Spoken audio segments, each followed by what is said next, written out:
tao nanonood sa atin na ganito. Sabi niya dito sa comment niya sa video na to, yung recommended sa kanta lang ba lahat pwede yan install? And sabi ko naman, nope, lalo na kung system application. Basahin na lang po ang description, andun po ang ating recommended apps to delete. And sabi niya, delete ko lahat sa recommended, okay naman hanggang ngayon. So, parang natatakot akong i-release yung about dito sa data and Wi-Fi stabilization. Kasi baka mamaya, hindi nila pakinggan yung mga sinasabi ko. Kasi, nag-recommend na ako ng mga application dito sa mismong video.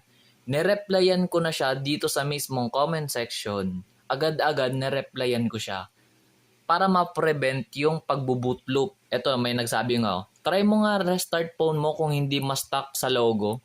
So merong mga tao na nakakaalam na possible mag-boot loop yung cellphone mo. Kaya ako nagre-recommend ako ng mga application na dapat i-delete nyo. Binigyan ko kayo ng name list ng mga application na safe na i-delete nyo. Pero ayun, parang hindi nakikinig. So pag-usapan naman natin yung dito sa data and Wi-Fi stabilization. Ano ba yung gagawin ko dito?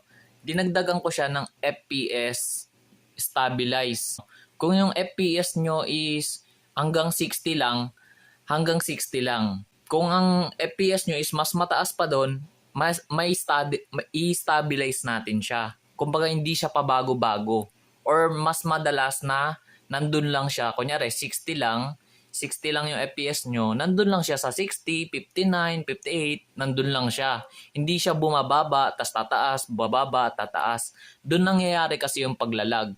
So, bakit ko ba pinopoint out yung mga gantong mga viewers natin? Sana pag in-upload natin yon is panoodin nyo talaga ng maayos yung video. And sundan nyo lang kung ano yung mga i-delete ko para maiwasan natin yung boot loop at saka yung pag-i-stack dun sa logo.